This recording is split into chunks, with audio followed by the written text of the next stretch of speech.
Welcome to another edition of Talk Time, and today we are talking election 2020.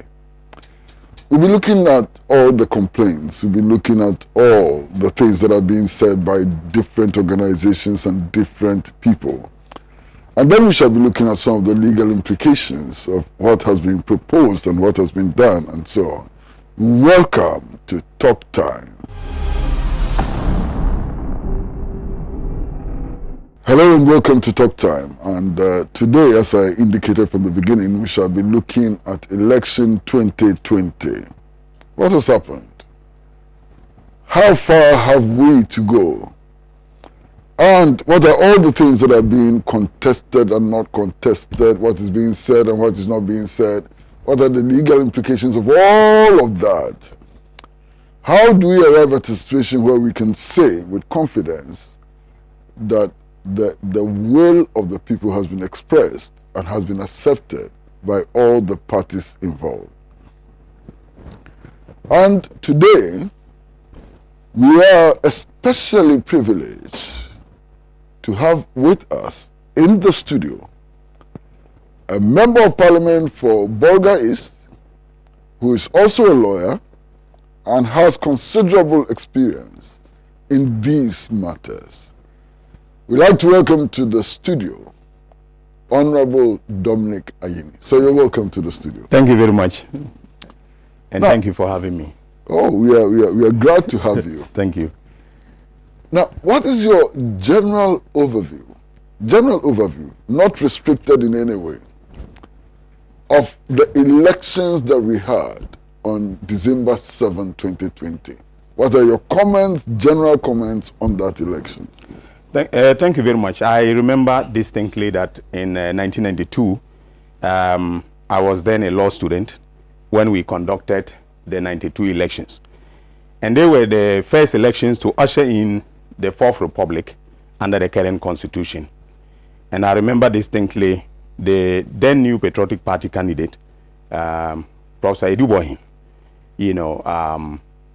called out the Electoral Commissioner, Oforibuateng, and called out President Rawlings and said that the election was stolen, that it was a stolen verdict, it was a very flawed election and so on.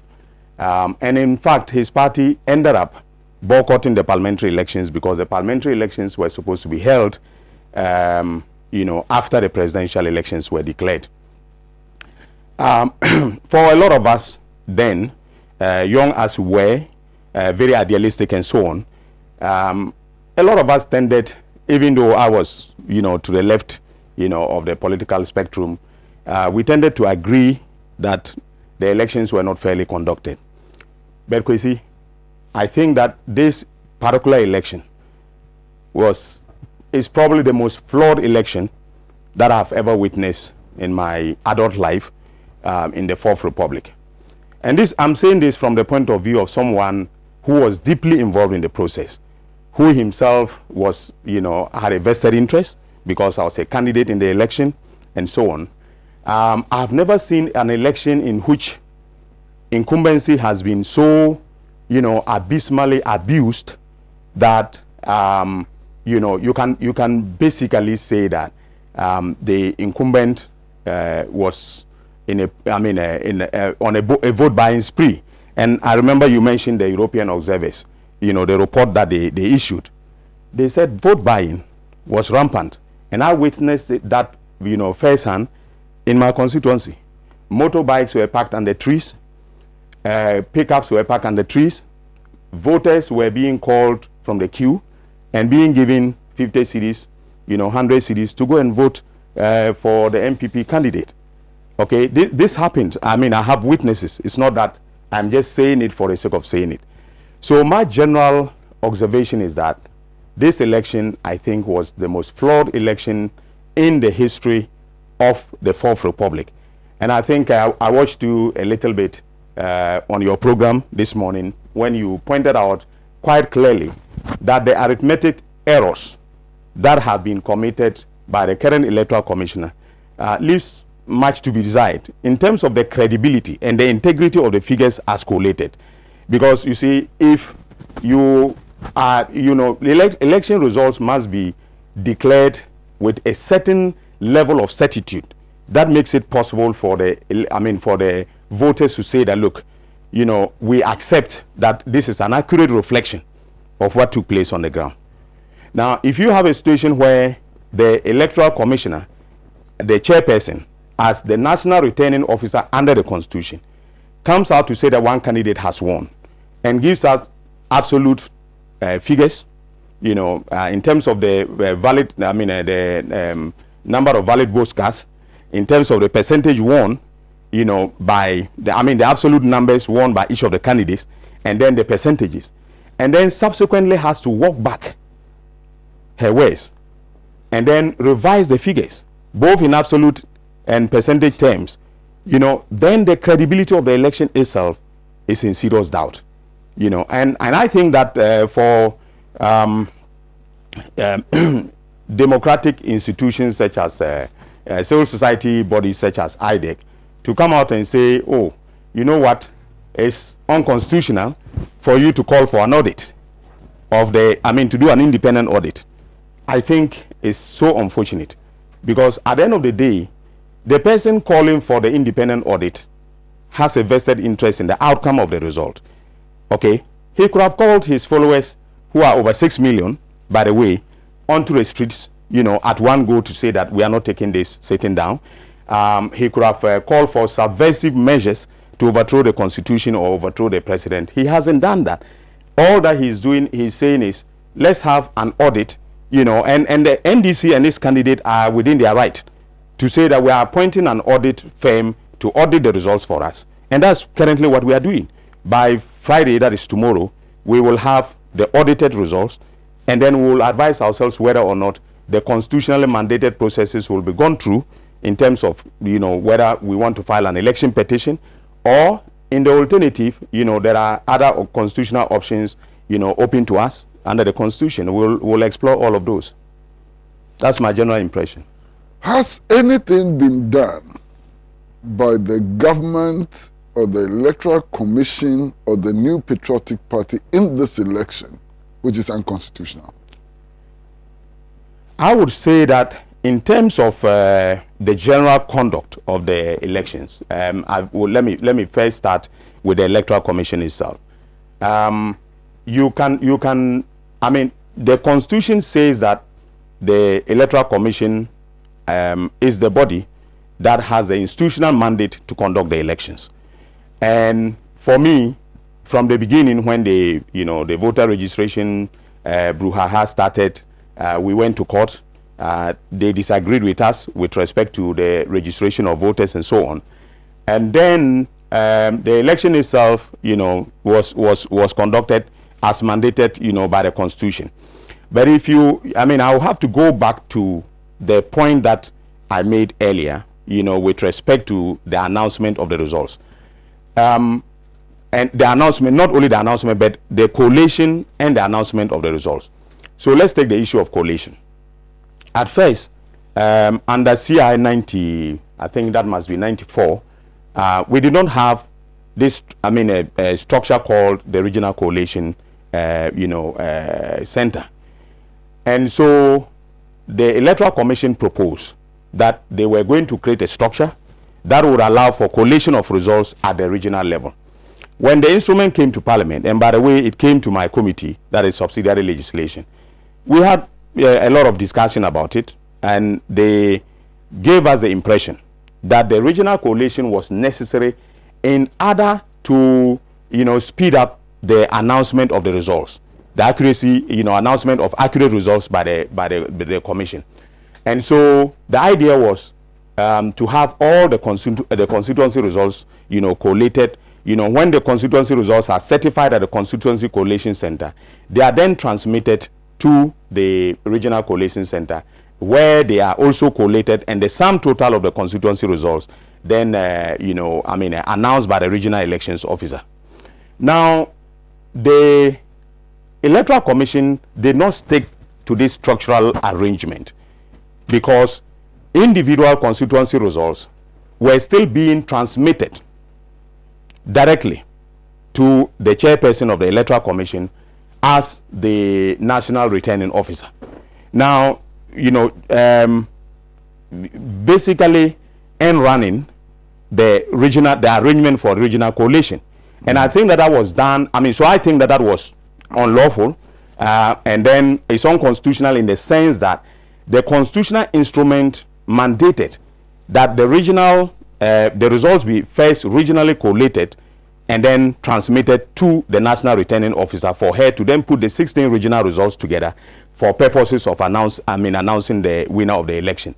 She, basically, in some cases, jumped over the regional coalition and took constituency by constituency results directly, and then added them up, and then the result is what you saw, the mess that we saw. And then also we noticed that, and when I say we, I'm talking about we in the NDC, we noticed that the regional coalition actually provided a means for massaging figures between the constituencies and the region. So there's this clear video of the Eastern Regional election officer announcing results of the Eastern Region coalition. Mm-hmm. And those results tally mathematically with what we collated on the original pink sheets from all the Eastern Region constituencies. But then there is a faxed message of the results from the Eastern Region which showed a marked difference between our presidential candidate and that of Nana Akufo-Addo. So it means that it is possible for between the constituency and the region for figures to change, for an announcement to take place. And I think that is worrying, from a legal and constitutional point of view. Now, when it comes to the New Patriotic Party as the incumbent, I think you asked the question whether they have done anything unconstitutional. I don't think they have done anything radically unconstitutional. I don't believe in the treason or subversion argument that has been made by some of my colleagues. I think that they breached the law. Okay, they breached the political parties' law. They breached the public elections laws and regulations, especially with respect to vote buying. That was really very rampant. Helicopters, in the night before the election, helicopters were going all over the country and dropping bags of money to MPP candidates. Okay, at least it happened in the northern region, where a helicopter came to the Savannah, area in one of the constituencies, I wouldn't mention the name, and then dropped 4 bags of money and flew off. And that money was distributed, that night from house to house. In fact, in my own area, in Zorongo Central, I remember distinctly, I got a call from one of my foot soldiers who said, look, they are here with sewing machines, hair dryers, and money. And within the Zorongo Chief Palace area alone, that night, they spent about 15,000. We monitored them. They spent about 15,000 Ghana cedis, going from house to house and just dropping 500 Ghana cedis here, 1,000 Ghana cedis here with a hair dryer, a sewing machine, and so on. But you see, the interesting thing is that in spite of all this spending, in spite of all this vote buying that took place, which I characterize as illegal and criminal, because under Act 29, it is an offense for you to give money to a voter in exchange for a vote. All right. In spite of all of this, Ghanaians still retain a verdict that showed a lack of confidence or a vote of no confidence in the current administration. Because if you take what has happened, where even, despite all this spending and vote buying and so on, we still manage, to meet the New Patriotic Party boot for boot in terms of the parliamentary poll, and we are now, at a tie in parliament. The balance of power in parliament is, a cliffhanger for all of us. And the government must be ashamed of itself that it did all these things and still got a verdict from the people that didn't show that they were, very confident in them. Didn't the NDC also buy votes? No. Well, let me say, for every parliamentary candidate, all politics is local. All right. Yes, I've heard about stories of what happened in other places with respect to the New Patriotic Party. In my own constituency, I never engaged in any vote buying. All right. There are some time-honored practices that have come to stay that are also worrying because they point towards the politics of patronage, whereby a parliamentary candidate cannot go to an electoral area and then campaign without leaving what we call water money. All right. Now, I think ordinarily we should be selling our messages. We should be telling the people what we can do in order to effectively represent them in parliament, to represent their interests in terms of community development, in terms of pushing the agenda of each of the communities encompassed in a constituency for purposes of getting a share of the national cake to them. That is what it should be, or it ought to be. That's the ideal situation. However, in campaigning nowadays, it is always the case that you need to leave some money for them to buy water. You need to leave money for transport and so on. But that is all that we did, as a party and across, the Upper East region, for instance. I never heard of anybody in our party buying votes the way it was done by the New Patriotic Party. Well, viewers, this is Talk Time, and we are in a conversation with Honorable Dominic Ayine, who is Member of Parliament for Bolga East. We're going to go on a short break, and when we come back, I'd like to ask him whether he heard or experienced any of the intimidation and harassment that has been alleged in these elections. Short break.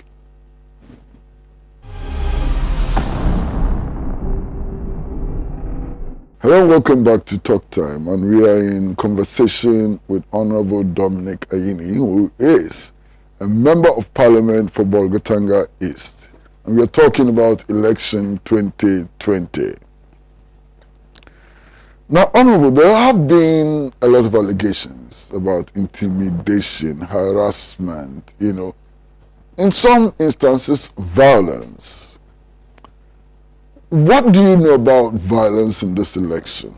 And did you personally experience some in your constituency? No, I did not experience any violence in my constituency during the election or in the run-up to the elections. It was only after the elections when His Excellency Nana Akufo-Addo was declared that the MPP elements in my constituency then decided to descend on my supporters, by beating some of them up in one electoral area known as Dubila.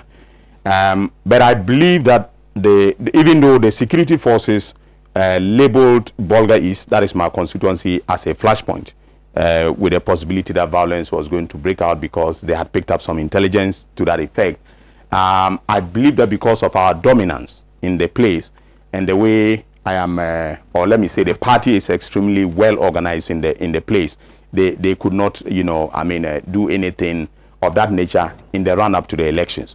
But after the declaration, they felt that, their government was going to be in power, and therefore they could, intimidate my supporters and then beat up some of them for jubilating because I won the parliamentary elections by a very wide margin, So that was all that I experienced. But I do know that in some instances, for instance, in Bongo, where Mr. Edward Bauer was standing election against the DCE of the New Patriotic Party, there were instances of intimidation of NDC supporters, by elements of the New Patriotic Party.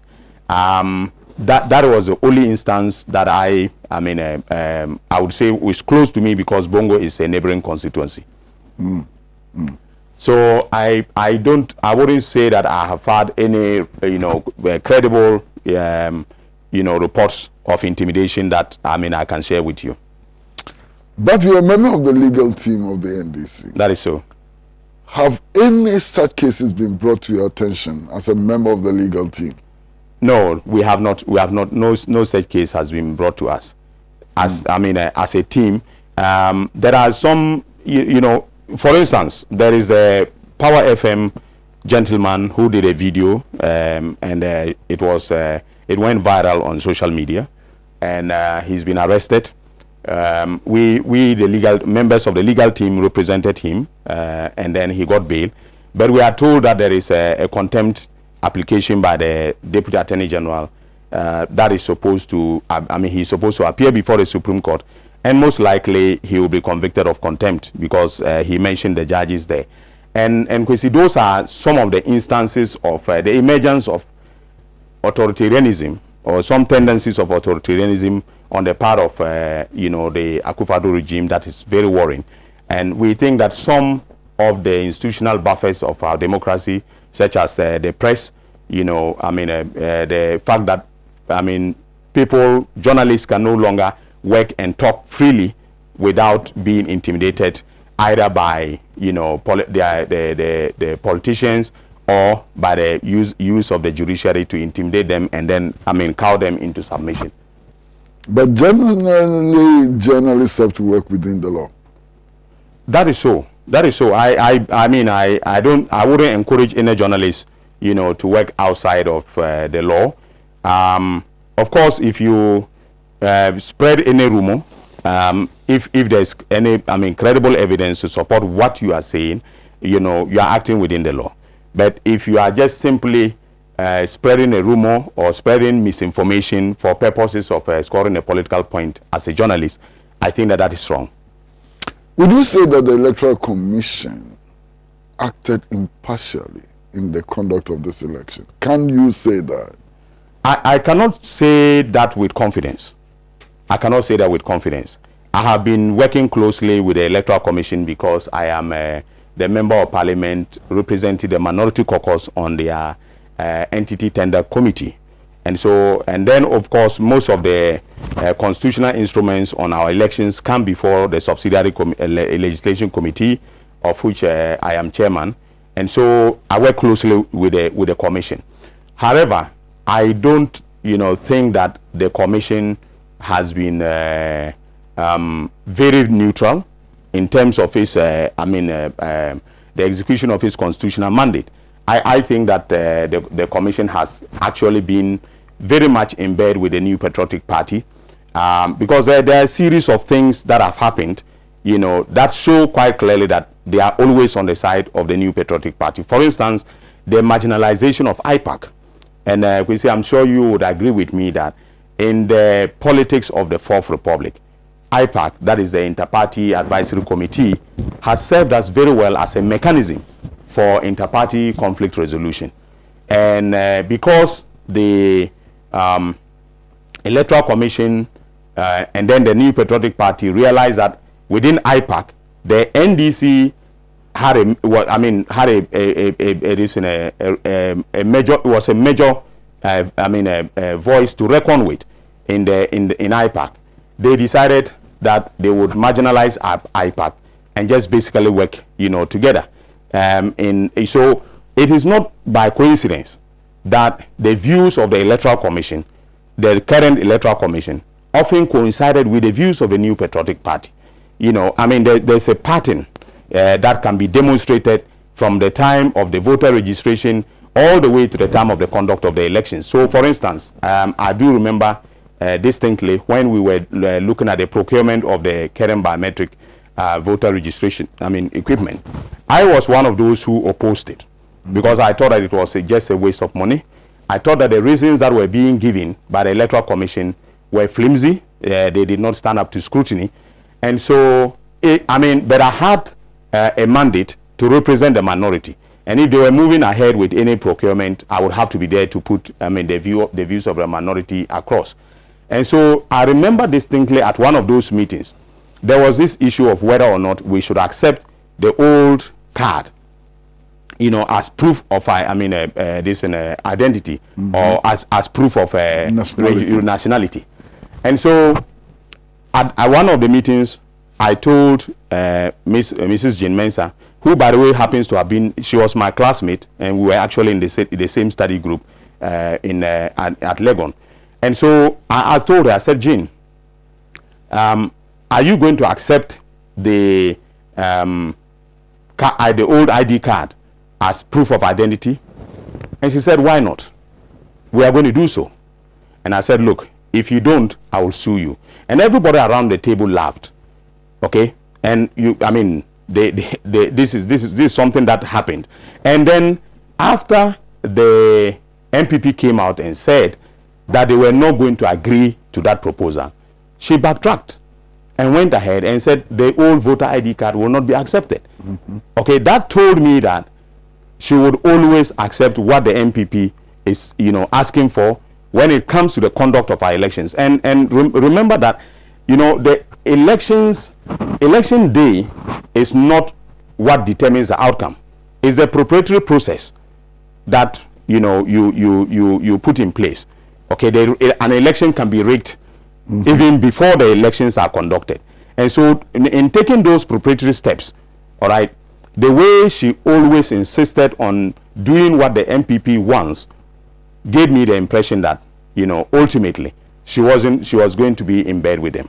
And so to answer your question more directly, I don't have any confidence that, she's being a neutral arbiter in the conduct of the elections. Beyond the acceptance of the old ID card as proof of nationality, what other things did the Electoral Commission do to suggest that it was in bed with the government? No, even the entire idea of conducting and compiling a new voters register, that whole idea, all right, was something that the MPP had pushed. And remember, if you go back to the history of voter registration, the MPP has always been the party saying that we need a tighter regime, okay, to prevent fraud, to prevent foreigners from registering, to prevent ghost names on the register and so on. I'm sure you do remember how they insisted on picture ID being on the voter ID card, and it was done for them. They insisted on biometric verification, and it was done for them. Okay, and then they were not still satisfied with the current register by saying that the register was full of ghosts, and then minors and so on and so forth. And again, when she took over, all right, she basically flipped on the position that was taken by the EC itself, in Abu Ramadan. And I remember when we were crafting our legal arguments for the voter registration, litigation, I remember we had this phrase in our pleadings that said that, ghosts cannot come back to vote. And therefore, the Supreme Court should not be, afraid of the specter of ghosts coming back, to cast their votes. But somehow or another, she did it because the New Patriotic Party took the view that the register was bloated. And at the end of the day, when the register was compiled, okay, in terms of the numerical strength of the register itself, you can see that it is not radically different from, what we had. In fact, the numbers even appreciated a little bit over and above what we had in the old register. So for me, I think that all this was orchestrated in cooperation with the New Patriotic Party in order to give them, the confidence that they can continue to, win elections in this country.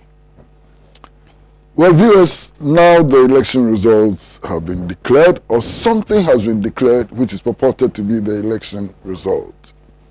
We're going to go for a short break, and when we come back, I'd like to ask our guest to look at the declaration of the results.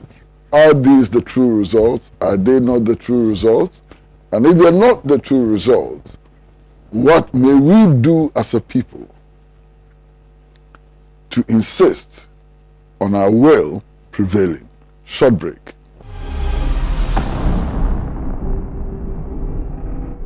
Well, hello and welcome back to Talk Time, and we are in conversation with the Honorable Dominic Ayine, who is the Member of Parliament for Bolga East. Of course, he's been Deputy Attorney General before, did many other things. We were talking to him as a Member of Parliament and a Member of Parliament elect on the ticket of the National Democratic Congress. Now, sir, The Electoral Commission has declared results. Right. What do you make of this declaration, especially in terms of whether or not it reflects the true will of the Ghanaian people? Thank you very much, Kwesi. You know, the Constitution is very, very clear that sovereignty resides in the people of Ghana, in whose name and for whose welfare the powers of government must be exercised. And so that sovereign will is often, how will I say, determined at an election, where they elect members of parliament like me, and then they elect the president, who is the repository of all executive authority to rule the country for 4 years. Now, if you look at the expression of the sovereign will as declared by the Electoral Commission, the Constitution is very clear that for a person to be elected, you know, President of the Republic, the person must have attained more than 50% of the vote. There's this simple mathematical formula that people have come up with, which says that you must have 50 plus 1. Dasebre Otiboateng, who is a former government statistician, came out with a very brilliant article in which he says that the 50 plus 1 thing is nonsensical, and he explained why. However, with the Electoral, Commission, the declaration of the results, it introduced a level of uncertainty into, you know, whether and the extent to which the person declared as having won the results, you know, has actually won. Okay, because at the time of the declaration, at the time that, you know, she declared His Excellency Nana Addo Dankwa Akufo-Addo as the president-elect, okay, we had about 3 constituencies that were outstanding. We had Techiman South, we had Sene West, and I think Takwa and Suem also were outstanding. Let's even take the case of Techiman South. Techiman South was won by His Excellency John Dramani Mahama by a very huge margin. That is not in dispute. And yet, when she declared the results and Techiman South was outstanding, she made the statement that even if Techiman South is added, John Mahama cannot be declared President of the Republic. But the question is whether or not, statistically, if that were added, it would also bring down the number of votes won by Nana Addo Dankwa Akufo-Addo, all right, to the extent of bringing it down below 50% of the valid vote cast. So she ought to have carefully made the computation. She and her lieutenants should have carefully made the computation, and then to come out with, you know, a lot of certainty with respect to whether what they were declaring actually reflected the constitutional benchmark of 50%, more than 50% of the votes. That has not happened. All right, and as I said earlier, the act of walking back on the numbers, revising the numbers, you know, several times, does not introduce any, a level of, it actually reduces the credibility of the Electoral Commission as the final, you know, arbiter in, electoral matters. Now, your party has said that it is auditing the results. That is so. Is it truly auditing the results, and what is the process involved? No, yes, we are actually auditing the results now. So we have accountants and we have auditors and we have IT, you know, personnel working together in teams, you know, in the audit of the results. And basically what it entails is we take, you know, every constituency result, all right, and then we walk back to see polling station by polling station the number of votes that were obtained by the MPP candidate, you know, and the number of votes obtained by our candidate, and we compare that with what was declared at the constituency level. And then the third layer is the comparison with what was declared at the regional level. Okay, and in doing so, we are discovering discrepancies. All right, as at I think today is Thursday. As at Tuesday, you know, our discovery, I mean, we were sure that as much as 161,000 votes in Ashanti went to Nana Akufo-Addo, but these were not votes that he obtained legitimately. We were sure that, I mean, we were at 161,000, and there were still a number of polling stations. Ashanti alone? Ashanti alone, yes. Okay, so there were still a number of polling stations, I think as many as 522 polling stations that we were working on. All right, so that is how come we've given ourselves up to Friday, that is tomorrow, to be able to say, you know, with certainty whether or not, you know, I mean, the 300,000 difference that we are alleging, okay, actually took place in Ashanti. So it's mind-blowing, you know, and I think your colleagues in the media are not doing us any good by always saying that put your evidence, you know, out here for us to see. If you make an allegation, they say, where's your evidence? Okay, Kwesi, but I mean, can we put, you know, 47,000, I mean, we have 47 constituencies in Ashanti. All the pink sheets, can we put them on social media for anyone to see that what we are alleging is true? But we had, agents in all of these, polling stations, and we have the pink sheets, you know, and they mock us that, oh, you don't even have your pink sheets. Yeah, we do have all the pink sheets, and we are conducting a thorough audit, and we'll come out and let Ghanaians know what has taken place.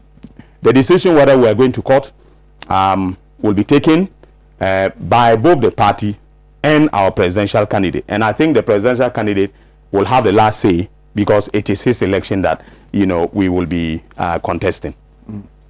Going to court, what would you be taking to court? What would be your demand? Are you going to demand that the election results be audited? Right. Are you going to demand that the election results as announced should be annulled? So there are, what are you demanding? There are two ways of going about it. One is that once we have the audited results and we find discrepancies in our pleadings, in the petition, we will detail all the discrepancies that we have discovered and ask the court to declare that those results, okay, were not legitimate, they were illegal, and therefore, a null and void and of no effect. In other words, they should not be added to Nana Addo's win for him to be, a president of the republic.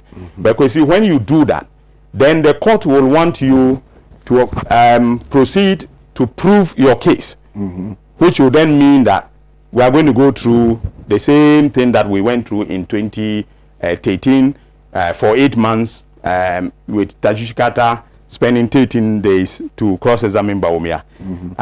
So that is a route that we can take, but I personally would not want us to go there.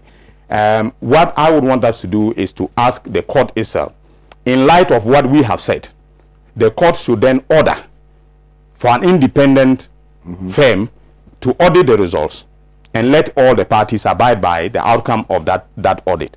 I think that way, if the court orders that, let's say KPMG or PwC or any of the firms, we can even bring a firm that doesn't even have, any Ghanaian, branch, all right, internationally reputed firm that can come and look at all the Electoral Commission should give them all the pink sheets.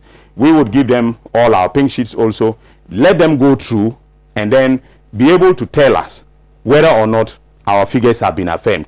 And if that result is returned to the Supreme Court, the court will then make a pronouncement. So if we ask for just even that one relief, the appointment of an independent audit firm to audit all the results and let all the parties abide by the results, I'm sure we will spare ourselves the whole idea of taking each pink sheet and then cross-examining Jane Mensah on a pink sheet where there are differences and so on. I think that for me is where we should be headed. Now, is the Supreme Court the only recourse in the search for justice? As far as the presidential result is concerned, unfortunately, that is the only recourse we have. The Constitution is very, very clear that we should, anybody challenging, if you look at Article 64, I think, it is very clear that if you want to challenge the election of a president, then you have to go to the Supreme Court. The High Court has jurisdiction when it comes to parliamentary matters, all right? But when it is, presidential results, you have to go to the Supreme Court. In La Côte d'Ivoire, 2009, Alassane Ouattara did not go to court. He did not even ask for a recounting of the ballots. In Burkina Faso, the results of the election were not overturned by the Supreme Court. In Guinea, the results of the elections were not overturned by the Supreme Court. And there are many, many other examples. Yes. Okay. Now, if I understood you, maybe as a lawyer, my mind went, thinking of jurisdiction. So that is how come that I answered your question in that narrow sense. But I believe that you are asking politically, is that the only recourse? Even legally. Because the Constitution itself recognizes the right of people to protest without going to the courts. Of course. And a protest is backed by law, but it is political action. All right. And so the right to demonstrate against the results and to ensure that, those who declare the results, those who administer the elections, and then also the president himself will see that his legitimacy is being challenged by ordinary citizens pouring onto the streets and saying that this is wrong and must be corrected. Is something that is open to us. I said something. Yes, after all, the Supreme Court acts in the name of the people. Yes, it does. It does, because the Constitution says that justice emanates from the people. Exactly. All right, and it's administered by the courts established by the Constitution. But I was saying that, you see, let's take Techiman Saf. Okay, Techiman Saf is a blatant, an example of a blatant abuse of administrative discretion. So you have, a returning officer who declares the results outside of the process mandated by law. He is supposed to certify and declare the results at the Constituency Collation Center. He does not do so, all right, but declares one candidate a winner who obviously did not obtain sufficient votes to be declared a winner. I would have thought that the Electoral Commission, as a commission, could have taken an administrative step of reversing, that decision that he has made, and properly going to court. To collate the results at the center and then declare the proper, candidate. However, they are asking us to go to court and that they cannot do anything now about that. I think that administratively it's possible for the commission to say that their officer acted outside the law. They would, bring all the candidates together and say we have collated the results, we are certifying the results, and we are declaring. Whoever loses and wants to go to court can now go to court. But then for you to persist, in the illegality that has taken place and say that, okay, the person who says that he has won should go to court, I think that is wrong. So yes, there are avenues open to us, such as demonstrations and, press conferences and, just taking some communicative action that shows that, look, we are dissatisfied with the results, but we need to also convince Ghanaians that we are not just sore losers who are angry about the fact that we are not there. We've not been declared. We need to have concrete empirical proof of, our win, and that we have. Now, this is our situation. Results are being contested. You're doing an audit and so on. There are so many of your members and supporters who are saying that if you don't do anything about it, they are quitting the party. Yeah.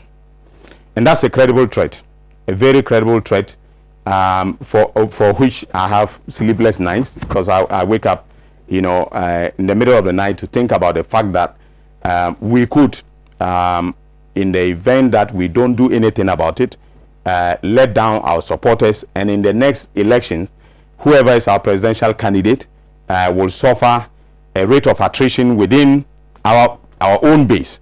That can be significant enough to disable that person from performing well in the election. That, I think, is something that we need to handle with care. We need to ensure that we take actions that engender confidence in our a base, that, look, if they go to an election to vote for us, all right, we will protect their vote.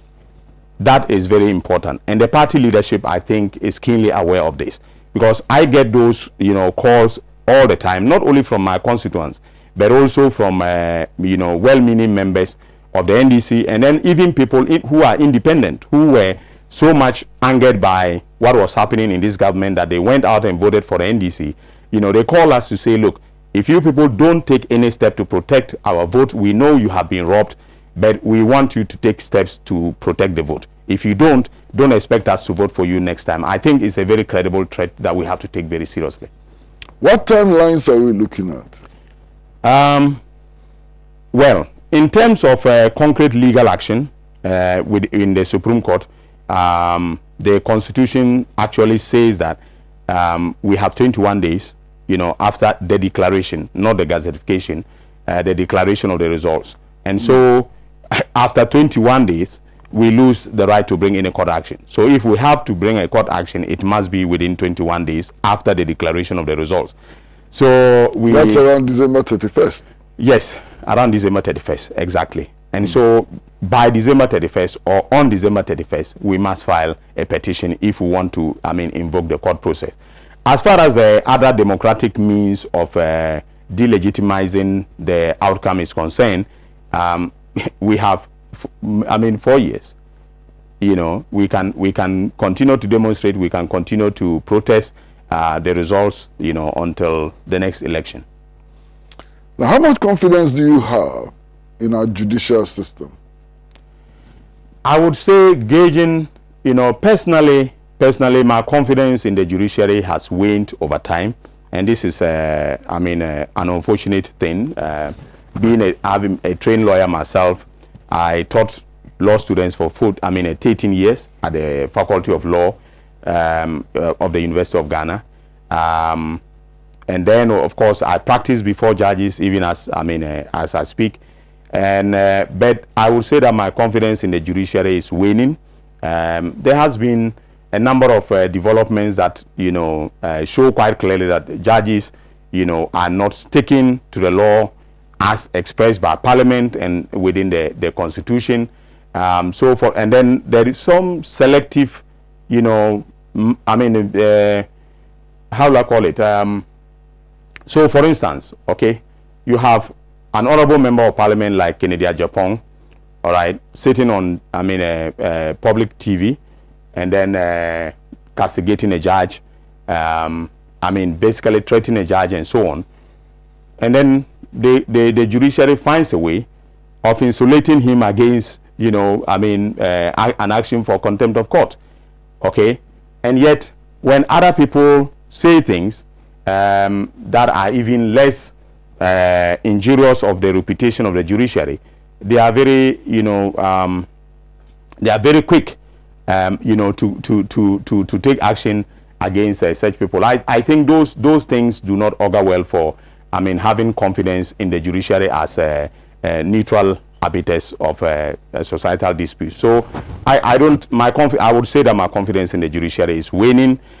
In fact, I was one of those who, together with my former boss, who said we should think, less of going to court and more of having, street protests and other political actions, because you don't want a situation where judges are more interested in what appeals to their party, rather than what upholds the fundamental principles of the Constitution of the Republic.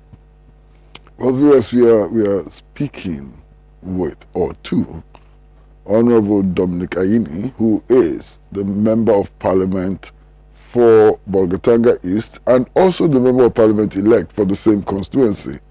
And we are talking about election 2020 and its ramifications.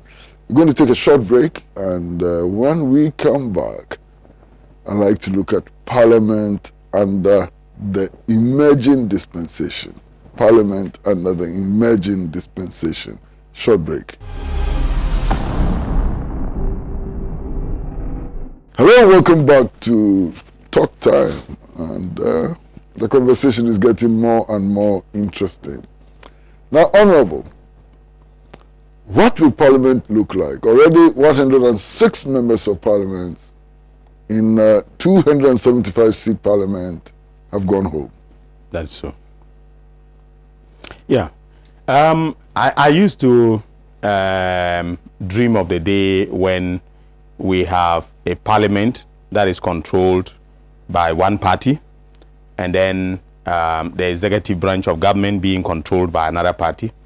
And that is because over time, since 1992, Parliament has behaved more or less like a rubber stamp of executive action. Whether we are dealing with the approval of the vetting and approval of ministers, nominees of the president, or we are dealing with the approval of contracts that come from the executive, or the passage of legislation that comes from the executive branch. We have not been very, very good at holding the feet of the executive to the fire. So I have always been dreaming of the day where we will have a parliament differently constituted from the executive. So this current parliament comes somewhat close to that, in the sense that we have so far, from the certified results, those declared by the Electoral Commission, the New Patriotic Party has 137, the National Democratic Congress has 136, and then there is one independent, and then of course Senate West is still outstanding. If Senate West is declared in favor of the National Democratic Congress, then we are looking at a 137 for the National Democratic Congress and 137 for the New Patriotic Party, and then one independent. Now that means that the balance of power, is basically split between the two parties. Of course, the independent member of parliament says that he's going to sit with the MPP. I hope that that is not a declaration that he's an MPP member of parliament, because if that is so, constitutionally... He has already said that. He has already said that he won the elections for the MPP. And he has gone on to say that even the blood in his body is MPP. That is so. No one doubts that, because he was an MPP MP before they decided to treat him very badly at the primaries, and then he decided to go independent. So we don't doubt that politically. However, but to say that he won the elections for the MPP, yes, is a violation of the law. For me, it's a declaration. It's a declaration that he's part of the MPP. Now, that in itself, makes the constitutional case for a by-election. Exactly. Because once you declare that you are a part of the MPP and that you are not independent, you are abandoning your independent status, and therefore the Constitution requires that we go for a by-election. All right, but of course, I'm sure if we go for a by-election, he will still win. He will still win that seat, and then come back to join them. But be that as it may, even if he comes to join them, they will now have 138, and we will have 137. All right. There are very few instances in Parliament where the Constitution requires that we have a super majority of, let's say, 2/3 or 75% of MPs agreeing on a matter before it is approved. If that were the case, Parliament would have been very sweet, because then you will now have a situation where we will have to cross, people will have to cross over from outside to support governmental action that has been brought for approval. And then also, I'm sure there have been a lot of consensus building with respect to those, respect to government business. Unfortunately, in most instances, even including the approval of the appropriations bill, the Constitution requires just a simple majority of, members of Parliament, which means that if the independent candidate joins them to vote and approving any business of government, then they will have a simple majority going forward. I am hoping that, given the balance of power now in Parliament, they will use, an approach that is much more, leaning towards the building of consensus when it comes to the approval of government, business, rather than say that, okay, we'll ram through everything, whether the opposition likes it or not. And I'm assuming that we, if we don't get the Chiman South, we don't get Senate West, we will be in the minority. There will be a very big minority. All right. If that is the case, I am hoping that the MPP won't take the attitude of saying they'll ram through every governmental business on the basis of just one vote. Because if we still stay at 136, then it's going to be the case that it's the independent candidate's vote plus maybe one other person that will make the case for them when it comes to approval of businesses. Thank you very much for coming to the studio. Thank you very much for having me. Viewers, who've been listening to the Honorable Dominic Ayine, who is the Member of Parliament for Bolga East, and we're talking about election issues. Hope all of us have picked a tip or two and deepened our understanding of the electoral process and so on. Please stay with us until we meet again next week, because Pan-African Television brings you the best in everything. It's goodbye from me, from the producer, George, from Adam, the director of the show, from all the camera people and all of us at Pan-African Television. Goodbye. See you again very soon. Bye-bye.